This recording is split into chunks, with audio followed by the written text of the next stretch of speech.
You watch someone command a room with just a few words. Everyone leans in when they speak, listens, remembers what they said long after the conversation ends. Meanwhile, you talk more, much more, and people's eyes glaze over. They nod politely while planning their exit. You're saying more, but they're hearing less. And you can't figure out why your words don't land when theirs do with half the effort. It's not about volume. It's not about being louder or funnier or more impressive. It's about weight. And weight comes from knowing when to speak and when to stay silent, from saying exactly what you mean without decoration. From being so present that your words carry the force of your attention behind them. Most people think attraction is about addition. Be smarter, funnier, more charismatic. Fill every silence with something interesting, but the Stoics knew different. Attraction isn't about what you add, it's about what you remove. Stop performing, stop seeking approval in every sentence. Stop feeling silence because you're uncomfortable with it. The moment you stop needing attention is the moment you start getting it. This isn't manipulation. These aren't tricks to get people to like you. This is about communicating in a way that reflects actual character instead of manufactured charisma. Marcus Aurelius wrote, "Waste no more time arguing what a good man should be. Be one." The same applies here. Don't perform interest. Be interesting through how you speak and how you don't. Today, I'll show you 6 communication principles, each demonstrated through specific words and phrases that make people want to be around you, not because you're performing, because you're present. Number 4 is the one people get backwards. They think saying more makes them more interesting. It does the opposite. If you're tired of talking without being heard, let's begin. Phrase number 1, tell me more about that. 4 simple words, but watch what they do. Someone mentions they just started learning guitar. Most people immediately respond with their own experience. "Oh, I played guitar in college. Let me tell you about my band," or "You should try this method I used." They hijack the conversation, turn it back to themselves. The other person was opening a door. You walked through it talking about your house instead of exploring theirs. Now they're listening to you talk about something they didn't ask about. Waiting politely for you to finish so they can either reattempt their story or just give up entirely. You do this differently. They mention the guitar. You say, "Tell me more about that." Then you stop talking. You actually listen, not the fake listening where you're planning your response. Real listening, where you're curious about what they're going to say next. And here's what happens. They light up because most people spend their entire lives waiting for someone to actually want to hear what they have to say. Not waiting for their turn to talk. Not pretending interest while thinking about something else. Actually wanting to know. This isn't a trick. You can't fake genuine curiosity. People feel the difference between performed interest and real attention. If you're not actually curious, don't ask. Silence is better than fake engagement. But when you are curious, when someone mentions something and you genuinely want to know more, those 4 words open everything. They talk longer, go deeper, share things they don't usually share because they're not used to someone actually caring about the answer. And here's the part people miss. They don't remember what you said in that conversation. They remember how you made them feel. Feeling heard is rare. Feeling like someone actually wants to understand you, not just wait for their turn to perform, that's even rarer. So when they leave that conversation, they're not thinking, "Wow, that person was so interesting." They're thinking, "Wow, I felt interesting talking to them." And that feeling, that's what makes them want to talk to you again. Epictetus taught his students, "We have 2 ears and 1 mouth, so we can listen twice as much as we speak." He understood that listening isn't passive, it's active. It's where real connection happens. You're not there to be impressive, you're there to be interested. And interest, genuine, unhurried interest in what someone else is saying, is magnetic in a world where everyone's performing. Watch what changes. Conversations go deeper faster. People open up to you in ways they don't with others. You become the person they seek out when they want to talk about something real. Not because you gave great advice or told fascinating stories, because you made them feel heard. That's the power in those 4 words, not in saying them, in meaning them. The second phrase people avoid because they think it makes them look weak. It does the opposite. Phrase number 2, I don't know. 3 words most people are terrified to say. Someone asks your opinion on something you're not familiar with, your instinct is to fake it, make something up that sounds intelligent, deflect with a vague answer that could mean anything. Dance around the fact that you have no idea what you're talking about, because admitting ignorance feels like admitting weakness, like you're less than, like you should know this. And the fact that you don't mean something's wrong with you, but watch what actually happens when someone fakes knowledge. You're in a conversation, they're asked about something they don't know. But instead of saying so, they manufacture an opinion and you can feel it. The answer has that hollow quality, words that sound right but mean nothing. They're performing confidence they don't have, and now you're wondering if they're willing to fake certainty about this. What else are they faking? Can I trust anything they say with conviction?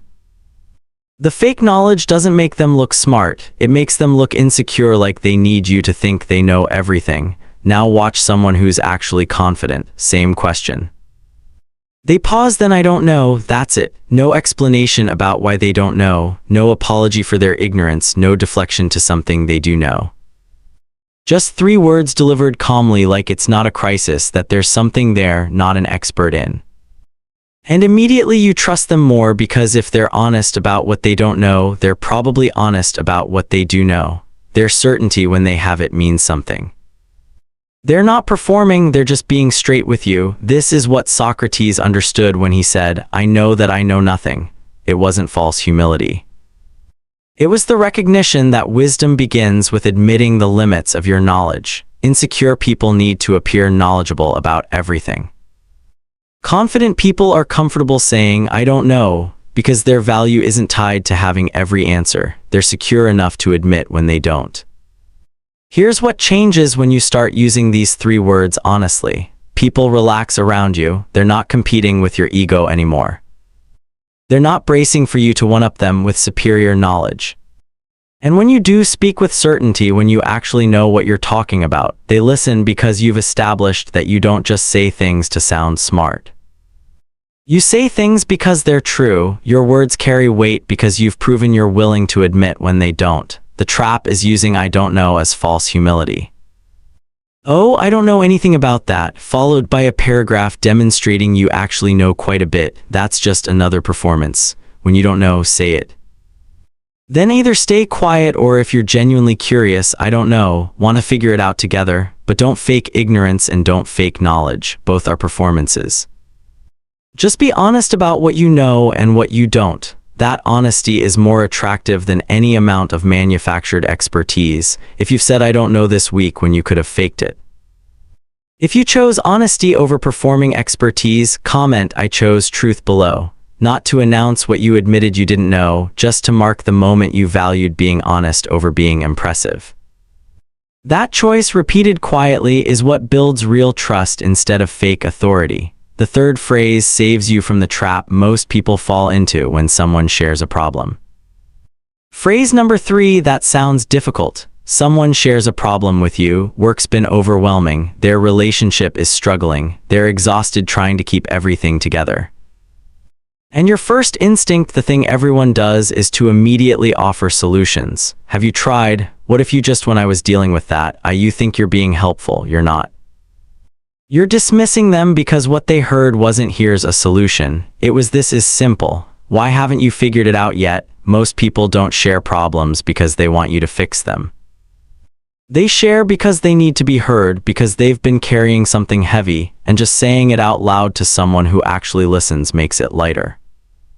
But when you jump straight to solutions, you're telling them their struggle isn't that complicated, that if they just did this obvious thing you thought of in 5 seconds, the problem they've been living with for months would disappear. And now they feel worse. Not only do they still have the problem, now they feel stupid for not having solved it with your simple solution. Watch what happens instead when you say, "That sounds difficult." 3 words. You're not fixing, you're not minimizing, you're not comparing it to your own experience. You're just acknowledging that what they're going through is hard. And that acknowledgement, that simple recognition that their struggle is real, gives them something they're not getting anywhere else. Permission to feel how they feel without having to defend it or solve it immediately. They keep talking because you didn't shut them down with advice. You made space for them to process out loud. And processing out loud with someone who's not trying to fix you is how most people actually figure out what they need to do. Not from your solution, from hearing themselves think while you listen without judgment. That's the gift, not your wisdom, your patience. Marcus Aurelius wrote, "Be tolerant with others and strict with yourself." Most people do the opposite. They're strict with others. Just do this. It's not that hard. And tolerant with themselves when they struggle. But real strength is being patient with other people's difficulties while holding yourself to high standards. When someone shares a problem, they're not looking for you to be strict with them. They need tolerance, understanding that what's hard for them is hard, even if it wouldn't be hard for you. Here's what changes. People start bringing you real problems, not surface complaints, deep stuff, because you've proven you won't immediately try to fix them or minimize what they're feeling. You'll just listen, validate, make space. And that space, that rare space where someone can be struggling without being judged or fixed, is where real connection lives. You become someone safe, someone trusted, not because you have all the answers, because you don't pretend to. If they want advice, they'll ask, "What would you do?" Then you can offer something, but even then offer it as your experience, not as the solution. When I dealt with something similar, this helped me. Might not work for you, but it's there if you want it. You're not the expert on their life, you're a witness to their struggle, and sometimes being witnessed is all someone needs.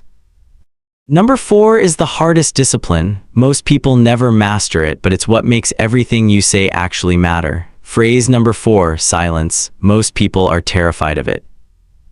A pause in conversation and they panic. Fill it with words, any words, observations about nothing, stories no one asked for, commentary that adds nothing. Because silence feels like failure, like the conversation is dying, and it's your job to resuscitate it with more talking. So you talk, and the more you talk, the less anyone listens, because words without weight are just noise. And you've trained everyone around you that your words are noise, constant, low-level, easy to ignore. Now watch someone comfortable with silence. They're in a group, everyone's talking. They're quiet not because they have nothing to say, because nothing worth saying has appeared yet. Someone asks them a question. They don't answer immediately. They pause 2-3 seconds. Actually think about what they're going to say, then they speak. One clear point, done, and everyone's listening, because the silence before they spoke made the room lean in. The pause signaled what's coming next matters, and when they finish, they don't fill the space after. They let the statement land. Let other people respond, or let silence sit there if that's what's needed. Here's what that silence does. It creates weight. When you speak rarely, your words carry force. When you're comfortable with quiet, people become uncomfortable with it around you. They fill it, and in filling it, they reveal themselves. You learn more about someone in what they say to fill an awkward silence than in an hour of normal conversation. They show you who they are when they're uncomfortable, their patterns, their insecurities, what they're actually thinking versus what they perform when they're comfortable. But it only works if your silence is comfortable. If you're sitting there anxious, desperate for someone to talk, so the awkwardness ends, they feel that your discomfort makes them uncomfortable. But if you're genuinely at peace with quiet, if you don't need constant verbal stimulation to feel okay, that calm is contagious. They relax, and relaxed people are honest. Performed people are careful. You want honest. Seneca wrote, "Silence is a lesson learned from the many sufferings of life." He knew that people who talk constantly are often running from something, their own thoughts. The weight of what they've experienced, the discomfort of just being with themselves. But people who have sat with real suffering learn that silence isn't empty, it's full. Full of presence, of attention, of the ability to just be without needing to prove you're interesting every 30 seconds. When you master this, when you're genuinely comfortable not speaking unless you have something worth saying, watch what happens. In groups, people start looking at you when they want a real opinion. Because you don't waste words on safe takes and obvious observations. When you speak, it's because you actually have something to contribute. One-on-one conversations go deeper because you're not filling every pause with surface talk. You're letting the silence do the work, and silence is where people go deep. They say things in the quiet they'd never say in constant chatter. This isn't about being cold or withholding. It's about being present enough that you don't need words to fill space. Your presence is enough, and that presence, that rare comfort with just being, is magnetic. If you just realized you've been filling silence because you're uncomfortable with it. If number 4 hit differently, subscribe so you remember this when you're about to talk, just to fill space like this, so someone else learns that saying less makes their words matter more. The 5th phrase recognizes something people are desperate for but rarely receive. Praise number 5, I appreciate you, not thank you, not thanks for your help, not I appreciate what you did. Those are transactional, they acknowledge actions, services rendered, tasks completed. Someone helped you move, you say thanks. Someone covered your shift, you say you appreciate it. The action, the thing they did for you, but I appreciate you, those 3 words do something different. They acknowledge the person, not what they did, who they are. Watch the difference. Your friend shows up when things are hard, again like they always do. You could say, thanks for being there. That's fine, polite, correct, but it's about the action being there. Now say, I appreciate you. You're not thanking them for showing up this time. You're recognizing that they're the kind of person who shows up always. That's character. And you're acknowledging you see it. You see them, not just what they do for you, who they are when nobody's asking them to be anything. People are desperate for this recognition. The world treats them as functions. At work, they're what they produce. At home, they're what they provide. They're constantly being measured by output, by what they do. And somewhere deep, they're starving for someone to see past the doing and recognize the being. To say, I see who you are, not just what you've done, and who you are matters to me. This phrase doesn't work if you scatter it everywhere. I appreciate you for passing the salt. No, it loses all weight. Reserve it for real moments. When someone shows you consistency, when you notice their character, not just their actions. Your colleague stays late to help you meet a deadline. Don't just say thanks for staying. Say, I appreciate you. You always show up when it counts. Now you're not acknowledging the late night. You're acknowledging their reliability, the pattern, the person. Marcus Aurelius started each day thinking about the people around him, not what they did for him, who they were. He wrote, when you arise in the morning, think of what a precious privilege it is to be alive, to breathe, to think, to enjoy, to love. He knew that recognizing someone's existence, their character, their value as a human beyond their utility. That's rare, and rare things are valuable. When you're the person who sees people, not just their actions, you become rare too, and people want to be around rare. Here's what changes when you start saying this, really meaning it. People become loyal, not because you're useful to them, because you make them feel seen. In a world that reduces everyone to what they produce or provide, you're the person who sees them as complete humans, flawed, consistent, worthy of recognition just for who they are. That's magnetic. Not in a manipulative way, in a human way. We all want to be seen. Most of us never are. When someone actually sees us, not what we do, but who we are, we don't forget that person. Use it sparingly. Mean it completely, and watch what happens when people realize you're not just thanking them for their labor, you're recognizing their character. That recognition creates bonds that transactions never could. The final phrase is the one most people are terrible at. But without it, nothing you say actually matters because your words won't be respected. Phrase number 6, no, one word, the hardest one to say. Someone asks for your time, your energy, your presence at something you don't want to attend. And your instinct is to say yes, or to say maybe, or to invent an excuse that sounds legitimate enough that they can't argue anything except the simple truth. No, because no feels harsh, feels like rejection, feels like you're being difficult or unreasonable or not a team player.